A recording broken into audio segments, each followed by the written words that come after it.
بسم اللہ الرحمن الرحیم۔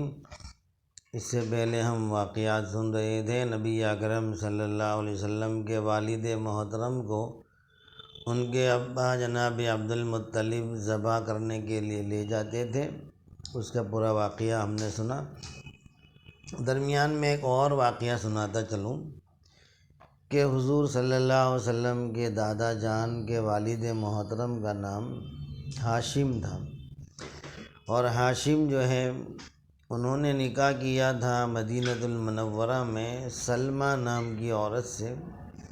بڑی نیک خاتون تھی، اور ہاشم بھی بڑے دلدار انسان تھے، ہمیشہ لوگوں کی دعوت کیا کرتے تھے۔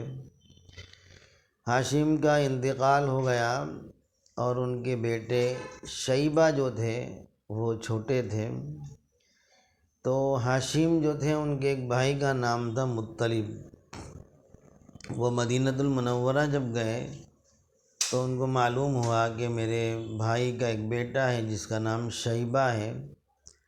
لوگوں نے کہا کہ دیکھو یہ لڑکا بڑا سمجھدار، ہوشیار، اور اس کے اندر بہت ساری خوبیاں نظر آتی ہیں، اس لیے کہ نبی اکرم صلی اللہ علیہ وسلم کا نور جو ہے منتقل ہو کر ان کے اندر آیا تھا۔ تو چہرے کی خوبصورتی اور اللہ تعالیٰ نے بہت ساری خصوصیات دی تھی۔ تو کہا کہ بھئی آپ کے بھتیجے کو آپ جو ہے مکہ المکرمہ لے جائیے۔ مطلب نے آپ کو اپنے ساتھ لیا، اور مکہ المکرمہ جب داخل ہوئے تو اس زمانے میں لوگوں میں ایک عام رواج تھا کہ لوگ بچوں کو یا بڑوں کو غلام بنا کر اپنے گھر میں رکھا کرتے تھے۔ پوری دنیا میں یہ ماحول تھا، اسلام میں نہیں تھا، بلکہ پہلے برسوں پہلے یہ ماحول تھا کہ لوگوں کو لوگ غلام بناتے تھے۔ اسلام نے آنے کے بعد اس کو ختم کروایا، اس لیے تو نبی اکرم صلی اللہ علیہ وسلم نے غلاموں کو آزاد کرنے کی اتنی فضیلت بتائی، اور قرآن میں اور حدیث میں جہاں کہیں کفارہ آیا وہاں غلام آزاد کرو۔ تو اسلام نے غلامی کی پرتھا کو ختم کر دیا نیک کاموں کے ساتھ۔ بہرحال یہ لمبی بحث ہے، اس پہ ہم ابھی بات نہیں کرتے۔ جناب عبد المطلب جو ہے جن کا نام شیبہ تھا، تو وہ مکہ میں جب داخل ہوئے تو لوگوں نے دیکھا مطلب اپنے ساتھ میں ایک بچے کو لے کر آئے ہیں۔ تو لوگوں کو لگا کہ یہ بچہ غلام ہے، اور عربی میں غلام کو عبد کہتے ہیں۔ تو لوگوں نے آواز لگائی کہ یہ تو عبد المطلب ہے، یعنی مطلب کا غلام ہے۔ بعد میں پتہ چلا کہ یہ مطلب کا بھتیجا ہے، لیکن اس وقت ان کا نام پڑ گیا مطلب کا غلام یعنی عبد المطلب۔ تو اسی وقت سے آپ کا نام عبد المطلب رکھ دیا گیا، ورنہ اصل میں نام آپ کا شیبہ تھا۔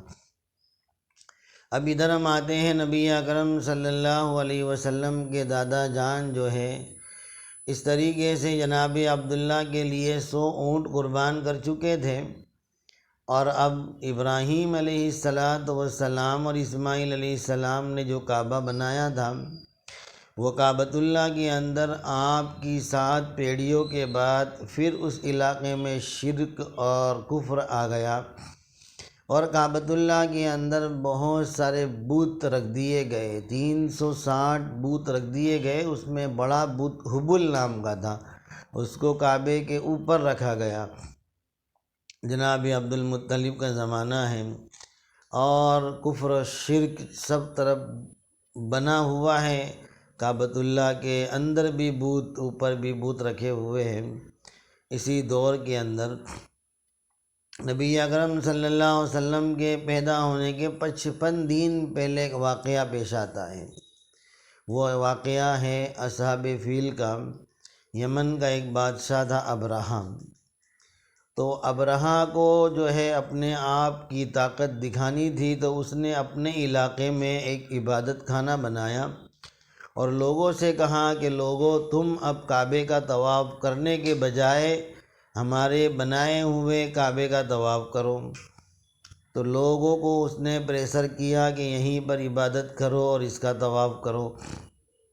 عرب کے ایک علاقے کا آدمی وہاں گیا اور اس نے وہاں پر ناپاک کر دیا اس کو، یا بعض روایتوں کے مطابق وہاں آگ لگا دی، اور وہ کعبۃ اللہ جو اصل تھا اس کو ماننے والے نے یہ کام کیا، تو ابرہہ کو بہت غصہ آیا۔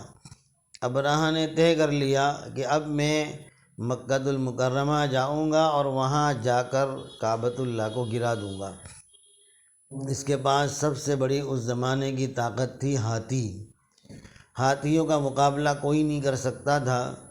ابرہہ نے اپنے تمام لشکر والوں کو اعلان کیا کہ ہاتھیوں کو تیار کرو، اور اب جو عرب نے میرے کعبے کو، یعنی میرے بنائے ہوئے گھر کو جو عبادت کے لیے بنایا تھا، اس کو جلایا ہے یا اس کو بے عزت کیا ہے، تو میں مکہ جا کر اب کعبۃ اللہ کو گرا دوں گا۔ یہ پوری تیاری ابرہہ کرنے لگا، اور اس کے بعد انشاءاللہ ہم واقعہ سنیں گے کہ کس طریقے سے ابرہہ اپنے لشکر کو لے کر چلتا ہے، درمیان میں کتنے عرب قبیلے اس کا مقابلہ کرتے ہیں، لیکن سب شکست کھا جاتے ہیں۔ اس کے بعد کیا بات بنتی ہے آئندہ ہم سنیں گے۔ اللہ تعالی ہمیں سیرت سے محبت نصیب فرمائے۔